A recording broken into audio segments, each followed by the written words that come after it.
Nongeye kubasuhuza cyane mwese mukurikirana Voice Model Rwanda TV. Dutangiye isomo kwiga kudoda season na 18 episode 56 aho turi gukora iri kote ryacu. Wowe mushyashya rero, wowe ufunguye isomo nonaha, wowe utaruzi ko turi kwiga ikote, wowe tuvugana turi kucyo twakwita amafinisage tugiye gusoza.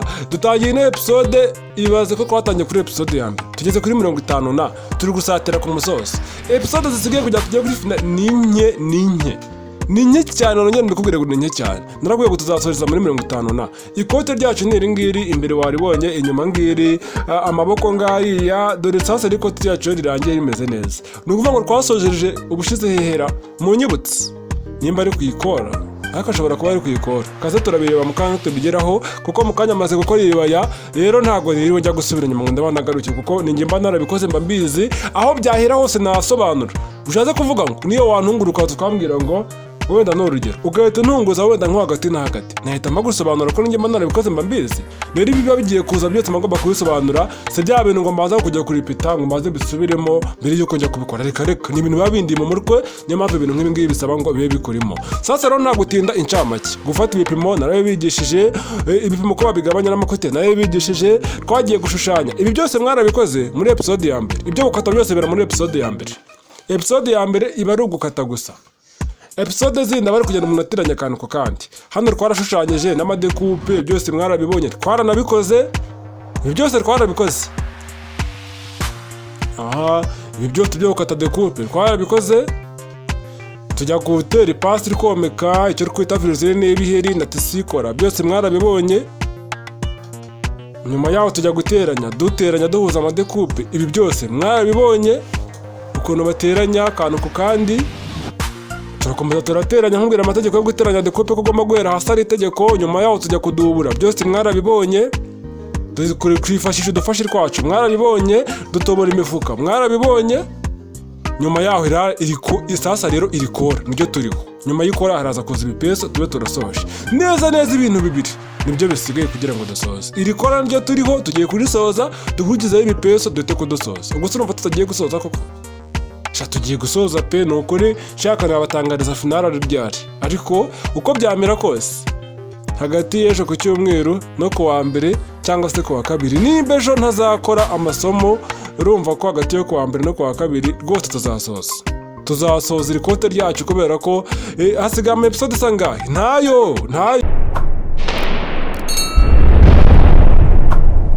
finale rwose ni nkaho yaje. Ni ukuvuga ngo sasa rero nta gutinda, hano mansubije inyuma nk'umunota cyangwa se amasegonda 30 y'aho twagarukiye, yani y'amasegonda 20. Ni ukuvuga ngo rero nari maze gutera ikora ku ruhande ku gice kimwe cyo kubwiza, nari ngiye noneho kuriterera imbere ku gice cyo kububi. Noneho dore ukuntu biraza kuba bimeze. Ni ukuvuga ngo dore ikora ryacu riraza kuba rimeze kuriya, rimeze kuriya. Hajya ngo rimeze buriya mbivuze neza ra, cyangwa bavuga riremetse ku bintu Imana yaremye, cyangwa n'ibintu umuntu akora nabyo buriya babiremye, simbizi. Nimwe mu bizi kundusha ko ngiye nkibyibaza. Sasa rero nta gutinda, dore ngiye kubanza ncande mu kaboko barumpera mpinduriza kugira ngo binyorohere. Wabibonye? Ariko se ubundi ndenda nca mu kaboko, kaza turebe nako icyoroshye aba aricyo duheraho. Ni ukuvuga ngo hano ngiye kwafunga ariko amafungire nk'imbere, ku buryo ubucafu ntari buze kububona ko bweze, sibyo? Sasa rero kugira ngo mafunge hano hantu, ikintu ngiye gukora ni uguhinduriza. Ngiye guhinduriza ariko nciye mu kaboko ko nshaka kwihutira guca ari imbere, nkaza kubihinduriza nabi. Hari ukuntu nacara hari ikora hafunguye, nkabihinduriza nabi, naza kuri cyo kubita kongera kubihindura cyangwa kubihindurura, nimba ari kubihindura hagati aho. Muri ibyo urabyumvishe bikaza kwanga. Niyo mpamvu urabona nciye mu kaboko, mise mfata hariya neza hariya ku ijosi kugira ngo byose mbifatire rimwe, mbikururire rimwe bigifatanye kwa kundi, kugira ngo bitaza kwivangavanga. Mitenza gufata andi ku ijosi, wabibonye neza witonza akantu ku kandi kwa kundi bikururanye bikiri kumwe neza. Aho reba kanongere mbisubize inyuma, aza kumbwira ngo ntabyo ubonye, sibyo? Ni ukuvuga ngo reba ko bitenze ku ijosi, hariya ku ijosi ndahahuza, hari inyuma neza muri ka kantu k'akarizeri hamwe nagabanyijemo kabiri. Wabibonye ndahahuza na hariya, kwa kundi mvuga ati wenda niko ndibuze kubihuza byuzuye. Tegereze neza akantu ku kandi, kwa kundi mvuga ngo ikote neza kuzura biraza kuba bimeze gutya, reka mbifate ubucafu. Wabonye kuriya noneho mpita mbitera kuri amere nko kwa kundi bacomeka ishati imipande y'imbere n'iby'inyuma babaye nk'abahindurije, ariko nawe nubikora uzahita umenya ibyo ari byo. Wabibonye? Noneho mpita mbifata hano bimeze nk'aho ngiye kubiteranya ubucafu buri imbere. Maze nteranya akantu gato nibyo biri buze kurworohera. Yigo ahangaha mise kubiteranya ariko ubucafu bureba imbere, zari ziyereza hahandi hagati na hagati ngomba guhera nzihuze aba ariho mpera nteranya. Reka maze mpere mbateranya kugira ngo nteranye akantu gato gusa ko kugira ngo nza kubihinduriza nze kubona aho ngomba guhera. Wabibonye?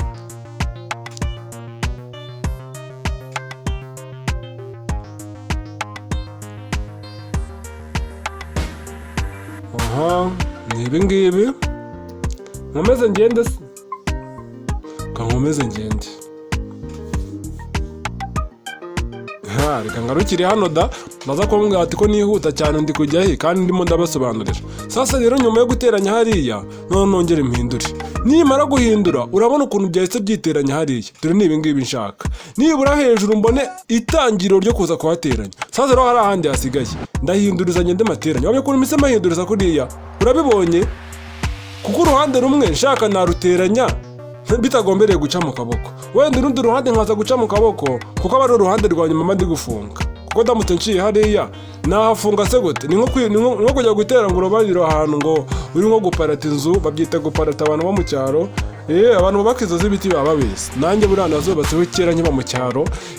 Noneho ugaparata wasize nk'umutwe ugafunga ugatera urubanire ariko wifungiye mutabese. Rero ni nko kwa twafunga duturutse hara hejuru nariko tugashiduka twifungiyemo ntitubona uko tubigenza. Ni ibyo ngibyo. Ni ukuvuga ngo rero hariya ngiye guhita amafunga kwa kundi nkomeze ndinda ngeraho ikora ryacu rirangirira cyangwa se ritangirira. Wabibonye? Hari aho birakunda ko ari uruhande rumwe hakiri urundi ruhande hirya ruri kumfasha kubihinduriza. Rurahari. Ariko rwa ruhande narwo ninjya kurufunga ndifashisha mu kaboko. Uburyo nibwo bworoshye. Ubwira ngo turi gusatira ku musozo, umva umusozo rwose wo turi kuwusatira mwabibonye. Ubusubu hasigaye iki? Urabona hari igisigaye hano? Hano mugomba kubikora neza bikaza kureshya. Ntabyo kuvuga ngo birasumbana. Wibuke neza ko ikora ryacu hano hantu hameze nkaho twafashemo.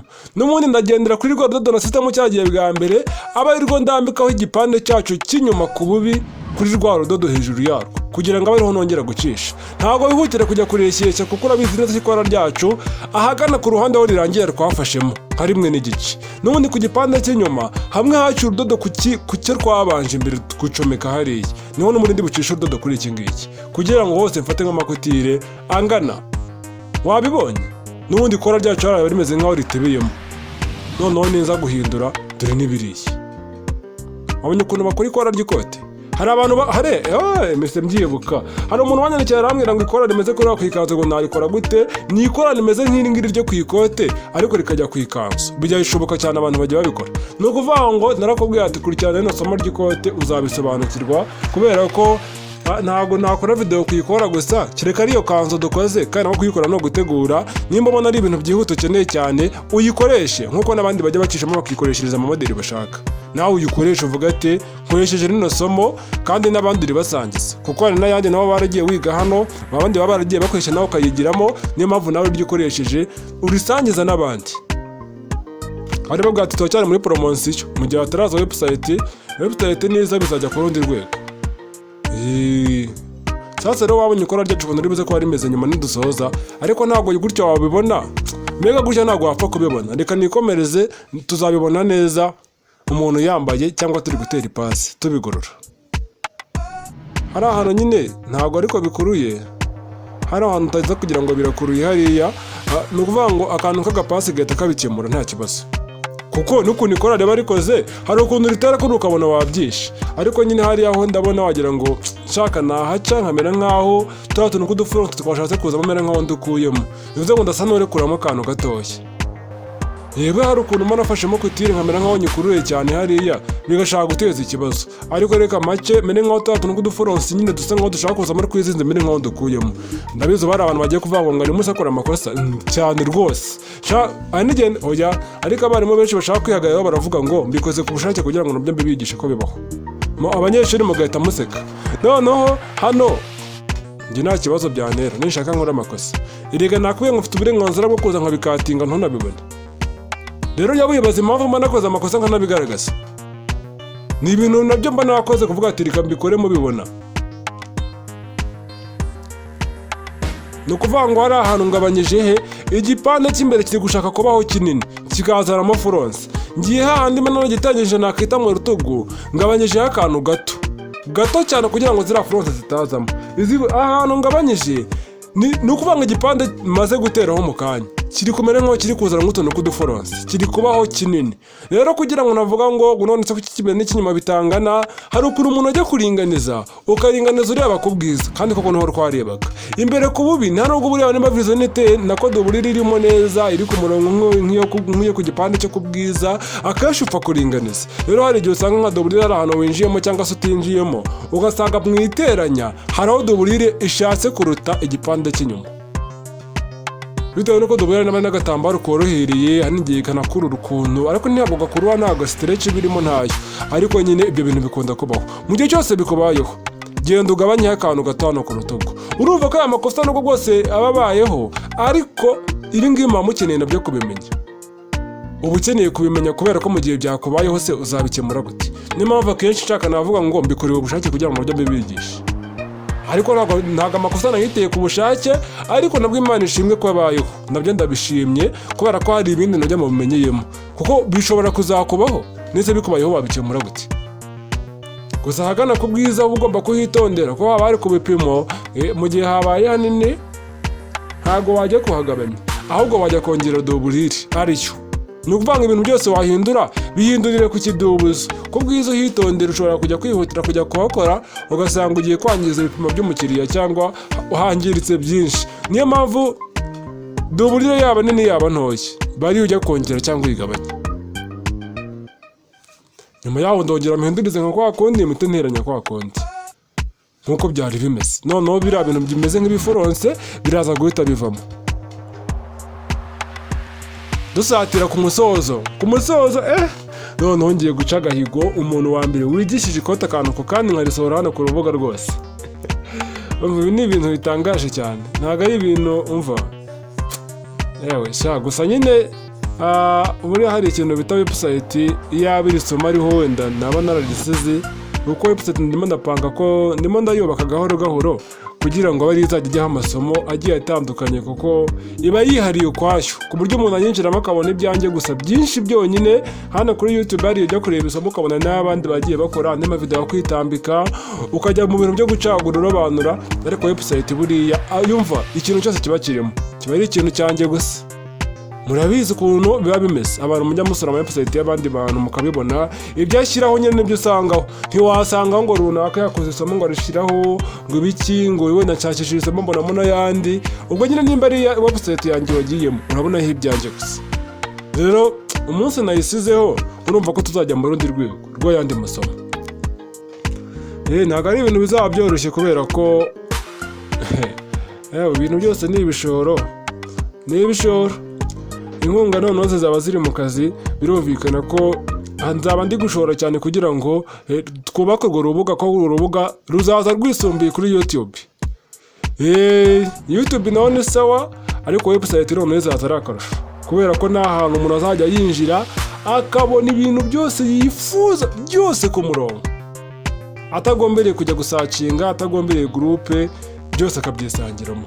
Urumva ko website nijyaho groupe izasa nkaho itaha agaciro. Mwari muyikeneye ntabwo izavaho muhumure, ariko ibyo bakagombye kubonera muri groupe no kuri website byose bizabiriho. Ariko urumva ko kanane atari sawa. Ni ukuvuga ngo sasa rero tugikomeza ngiye gufunga no ku rundi ruhande hano. Ubu hari abantu benshi baba banyibazaho bakora ibintu nk'ibyo nkora wenda byo gutunganya amavideo bagashyira hano ku mbuga, bavuga ati ibi bintu ko tuzi ko bidutwara ibishoro bya danje. Nk'ubu ngubu koko nkawe ibi bintu bukora ko tubona bitanarebwa n'abantu benshi cyane ku buryo wakora nk'umusaruro urenze, ubundi ubwo wungukira ese ubwo ngubwo igihe cyose wabereye kudacika intege ntabwo wenda urahomba nk'uko abandi bibagendekera. Oya, burangiye niyo byansaba kwitanga nkagenda mpomba, ariko mazi neza ko umunsi ari umwe bizagenda neza. Rero njye ntabwo nacika intege. Rero aha ngaha naho ngiye gusa ngaho mfunzeho akantu gato ariko njya kugera ahandi hameze nk'aho nshaka kwifungiramo ndaza kubanza mbihindurize. Reka mpere hano imbere ku ikora ryacu hano hagana imbere nk'uko twabikoze ku rundi ruhande, ariko ho reka mpere hano imbere kugira ngo niza kugera hahandi hasa nk'aho kutirenze mazemo nshaka kwifungiranamo. Hano imbere impamvu mahereye nuko ari hamwe hari ikora, hahandi ikora nako ritangirira imbere neza. Reka mpere nk'aho mafunze mbere nk'aho matangiye, kuko hari waba ari itangiriro ry'ikora buriya hakunda guteza ibintu by'ibibazo. Nibura niyo nanahinduriza funge guhera inyuma yaho kugera mu rutugu mo hejuru, ahantu hose haraba harangaye, ariko ikora rirangira nibura nshyiraho agatangiro ko kuhafunga. Wakabonye kano kantu k'agatangiro ko kuhafunga niko mba nkeneye hariya, nkibireba nyine mu buryo bunyoroheye. Ninjya guhinduriza zameze nk'umuntu mbikuruye bimeze ukuntu, ariko kano kantu k'agatangiro mbasize hano karamfashe. Wabibonye? Hano hasigaye rero ahangaha naho ntago byoroshye, mabwira ati uko dusatira ku musozo niko bitaborohera. Reka mbaze impindura arahindurike neza. Hano hantu wakwibaza ngo noneho ndahafunga gati ahantu dore ngaha. Wahabonye? Hano hantu rero ni hatari gusa turabikora. Ni ukuvuga ngo si ubu ngubu birareshya neza cyangwa mfatemo ko mbona wagira ngo dobudisha kumbanaho nini, buriya sinafatamo gatoya. Ndabona nshobora gufatamo. Urabizi neza ko no ku gipande kindi naho nafashemo, bivuze ngo hose rigaba dabiringanije ku buryo bungana. Naho nshaka nafatamo kugira ngo hose bize kugendanamo neza. Muri episode ya 57 dusoza gutera ikora n'ibipeso biza, finali nayo irabisatiriye. Sinzi aho kuva ntababwiye ko episode ya 57 atari finale, ubwo nyine 58 na 57 birumvikana ko atari finale. Gusa iyikurikira ishobora kuba finale. Nukuvuga ati ntuzacikwe, umenye neza ko wakora subscribe, nakishimira ko twasozanye akantu ku kandi, kugira ngo nawe wumve ko twiganye akantu ku kandi tugasozanya akantu ku kandi, kuko ibyo nibyo bifasha. Sasa rero umenye neza ko wakoze subscribe. Ikindi nacyo nimero y'inkunga ngiye aho ngaho, episode ikurikira nayo ikamutenya ikora kugira ngo nayo nyibahereze ku buryo bwihuse. Bye, ndabakunda cyane. Ni Verse Media Rwanda TV, kandi amasomo aracyaza n'ayandi menshi. Amasomo ndayategura menshi pe. Ubu ngubu umwanya ni